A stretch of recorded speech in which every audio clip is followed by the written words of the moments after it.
Assalamualaikum warahmatullahi wabarakatuh. Salam sukses. Selamat datang di channel kita, yaitu Bright Future, sebuah channel yang akan memandu adik-adik mahasiswa pada generasi muda untuk mencapai masa depannya yang bagus dan cerah. Pada episode pertama ini kita akan membahas tentang cita-cita. Jadi dalam hidup di dunia ini, seseorang wajib memiliki cita-cita. Kenapa demikian? Karena cita-cita akan memandu seseorang ke jalan yang tepat. Tentu saja cita-cita ini pasti variasi satu dengan yang lain, tetapi esensinya sama. Ketika tokoh nasional kita, misalnya Bapak Air Fahrudin di Yogyakarta, beliau menanyakan kepada seluruh mahasiswa, Anda ingin jadi apa? Saya ingin jadi dokter. Oh bagus. Anda ingin jadi apa? Saya ingin jadi arsitek, Pak. Bagus. Anda ingin jadi apa? Ingin jadi guru. Lah ada mahasiswa yang ditanyakan begini, adik ingin jadi apa? Sanda ingin jadi apa, Pak? Sejadi-jadinya lah. Beliau berkata begini, nah inilah contoh orang yang tidak memiliki semangat dan gairah hidup. Jadi cita-cita itu akan membantu kita memiliki semangat dan gairah hidup. Lalu sebetulnya apa sih cita-cita? Cita-cita itu adalah keinginan yang terdalam yang ada di pikiran oleh seseorang. Beda dengan impian. Kalau impian itu berupa barang yang diinginkan oleh seseorang, jadi berupa materi. Tapi kalau cita-cita non materi, tetapi apa yang betul-betul diinginkan, yang membuat pikirannya itu bergerak, bergelombang, bergoyang setiap hari untuk meraihnya. Oleh sebab itu cita-cita itu sebagai motivasi dari para mahasiswa untuk mencapai apa yang ingin diinginkannya. Maka dari itu ada beberapa hal yang harus dimiliki. Lah bagaimana Anda mencapai cita-cita yang Anda inginkan? Apakah harus belajar? Iya, salah satunya. Tetapi ada 5 komponen yang mesti dimiliki oleh orang yang ingin memiliki cita-cita yang bagus. Pertama adalah vision. Vision itu kerangka berpikir yang dimiliki oleh seseorang ke depannya. Mau jadi apa saja silakan, yang penting dia itu memiliki kerangka berpikir. Dengan memiliki vision, ada visi, maka seseorang itu akan tercipta dan terpola sehingga akhirnya dia sampai pada cita-cita yang diinginkan. Jadi pertama visi, misalnya saya ingin menjadi seorang guru yang sukses. Maka visi dia, kenapa kok ingin jadi guru? Karena ingin menerapkan nilai-nilai kebaikan, nilai-nilai ilmu pengetahuan. Oleh sebab itu dia sejak jadi mahasiswa pertama tingkat awal, maka pola tindakan, apa yang dibaca, bagaimana berpakaian harus menunjang keinginan dia untuk menjadi seorang pendidik. Demikian juga cita-cita yang lainnya. Jadi yang pertama yang harus dimiliki adalah visi. Visi Anda gimana memandang dunia ini? Apakah visi Anda materi saja? Apakah visi kebaikan? Apa visi establishing, berkomunikasi dengan orang, bergaul dengan orang untuk memperbaiki? Atau gimana visi Anda? Yang jelas, untuk menentukan visi seseorang itu ada 4 hal yang harus dijadikan pedoman. Pertama, ada namanya basic need, keperluan dasar bersifat materi. Jadi dengan adanya kebutuhan materi itu orang merasa puas. Itu kebutuhan yang paling rendah. Di atasnya materi adalah sehat. Karena dengan memiliki badan sehat bisa menikmati materi. Kita memiliki materi apa saja, kalau badannya tidak sehat maka itu kurang ideal. Yang ketiga ada namanya hidup. Bagaimana visi hidup ini? Materi ada, sehat ada. Kalau mati kan tidak bisa menikmati apa-apa. Jadi hidup itulah yang penting. Yang terakhir di atas hidup adalah iman. Harta ada, badan sehat, badan hidup, fisik hidup, dan juga memiliki keimanan. Itulah kebutuhan yang paling tinggi stratanya. Oleh sebab itu, keempat hal inilah akan menentukan visi seseorang. Kalau visinya ingin jadi orang sukses, ingin jadi orang kaya, ada di level mana ini cita-citanya ini? Berarti ada di level yang paling rendah. Ya, selanjutnya yang nomor 2 itu adalah doa. Jadi untuk mencapai cita-cita, pertama tentukan visi dulu. Baru dengan visi itu akan tercipta cita-cita. Bukan cita-cita dulu baru visi. Yang nomor 2 ini doa. Jadi kita tidak memiliki kemampuan dan kapasitas apa-apa. Oleh sebab itu mintalah yang kuasa doa agar cita-cita Anda tercapai dan mudah untuk mencapainya. Jadi doa itu penting.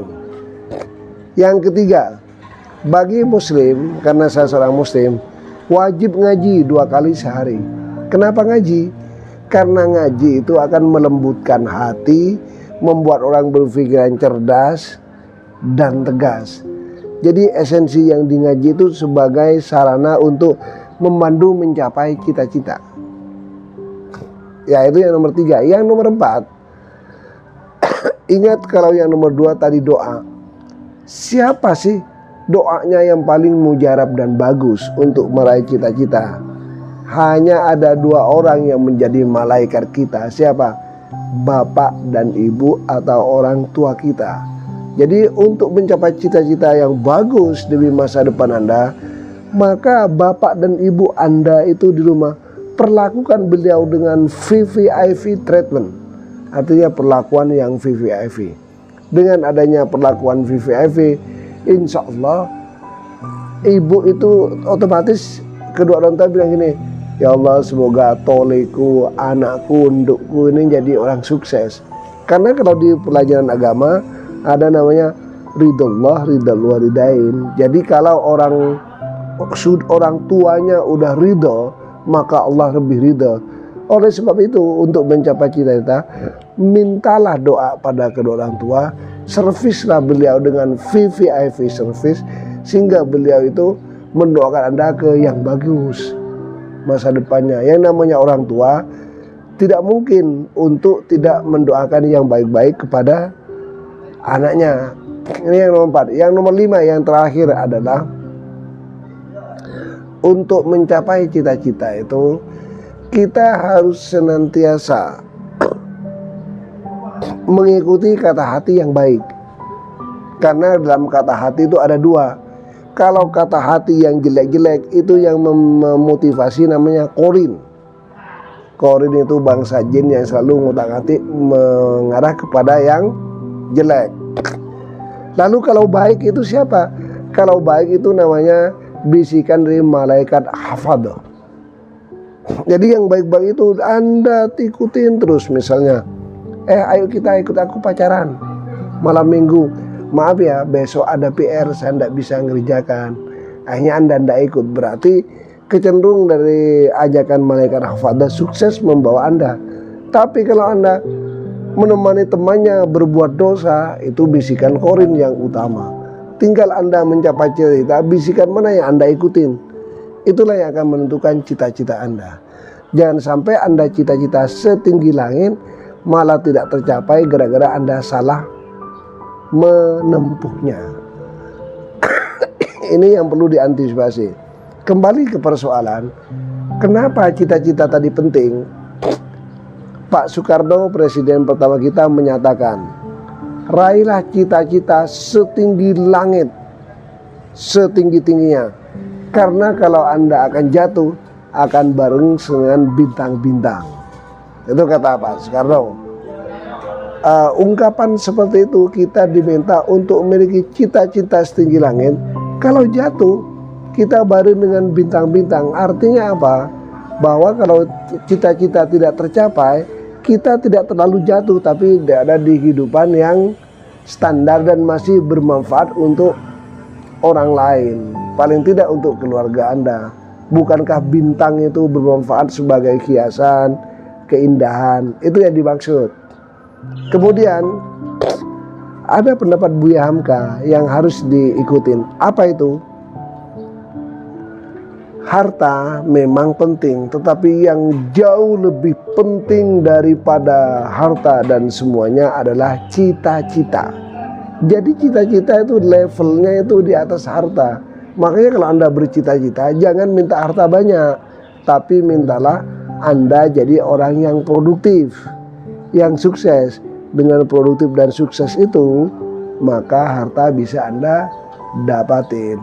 Sehingga adik-adik sekalian, salah satu ini kan tadi ada 5 langkah.